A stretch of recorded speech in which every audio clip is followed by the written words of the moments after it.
qaar ka mid ciyaartoydii hore ee gobolka Jubbada Hoose isla markaana muddo dheer ku maqnaa qurbaha oo dalka dib ugu soo laabtay ayaa maanta qalab sports ku wareejiyay xeerarka kubadda cagta ee gobolka Jubbada Hoose Cabdi Maxamed Axmed oo loo yaqaan Cabdi Xaaq isla markaana hore u ahaan jiray golhayihii xulka gobolka Jubbada Hoose iyo Maxamuud Abshir Cali oo isla qadka difaaca uga dheeli jiray gobolka ayaa xeerarka kubadda cagta ee gobolka waxay ku wareejiyeen qalab sports oo ay ka mid ahaayeen fanaanado iyo qalabka garsoorayaasha iyagoo sidoo kale sheegay inay tababaro u furi doonaan shaqaalaha xiriirka kubadda cagta ee gobolka xogayaha xiriirka kubadda cagta ee gobolka Jubbada Hoose Axmed Faarax Taqal oo uu horeyntii goobta ka hadlay ayaa mahadcelin ballaaran u soo jeediyay labadan ciyaartooy iyo qalabka ay maanta ku wareejiyeen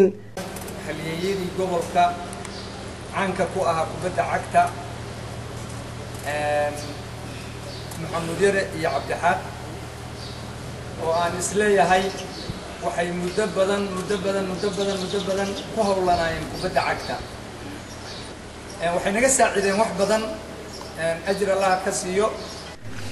Cabdi Maxamed Axmed iyo Maxamuud Abshir Cali oo iyagana goobta ka hadlay ayaa ammaan u jeediyay xiriirka kubadda cagta ee gobolka Jubbada Hoose isagoo sidoo kale ku booriyay qurbajoogta ka soo jeeda gobolada Jubbooyinka inay gacan ka geystaan horumarinta sportska gobolkan hadda waa nimid gobolka waxaan u diyaarinay oo aan u nimid inaan soo gudno koorsooyin coaching tababar qurbajoogtii waxay soo direen qalab kaad u jeediin meeshaan safar oo ay soo aruuriyeen soo gadeen oo ay ku taageerayaan isboortiga gobolka Jubbada Hoose garoonkii aad u jeedeen oo waamo wuu dhamaaday oo waxa ka shaqeeyay oo la shaqeynayay dadka soo fangareeyay waa dadka qurbajoogta inta kadib anaga hadaan nahay dadkii Ismaaciil ciyaartoydii hore xasameynay muddo hadda 2 sano laga joogo guddiga sports oo qurbajoog guddigaas oo ka transformkaas ku nimid oo laga soo galay 5 wadan iyo kooxdiisa magaalo oo adduunka dalkiisa kala duwan ayaa laga soo galay 4 wadan iyo 11 magaalo laga soo galay shirkaas waxaan ku dooranay gudoomiyaha qurbajoogga sports gobolka Jubbada Hoose Cabdi Samed Sheekh Qaasim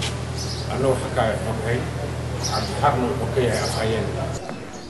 gabagabadii waxaa goobta ka hadlay gudoomiyaha xiriirka kubadda cagta ee gobolka Jubbada Hoose Burhaan Maxamuud Xasan Kuukuyo wuxuuna ka mahadceliyay qalabka la gudoonsiyay qurbajoogta reer gobolka Jubbada Hoose waxaan jeclaan lahaa in ay ku daydaan sportska ku maqan qurbajoogta oo ka qayb qaatay qalabka isbitaalka iyo horumarinta sportska iyo dhaqaaleynta ay dhaqaaleynayaan ragga oo xoogaa tabarta badan oo mar walba ay wax ku soo dhiibaan Cabdicasiis Xaaji Maxamed Garyaqaan telefishinka caalamiga ee Kalsan magaalada Kismaayo.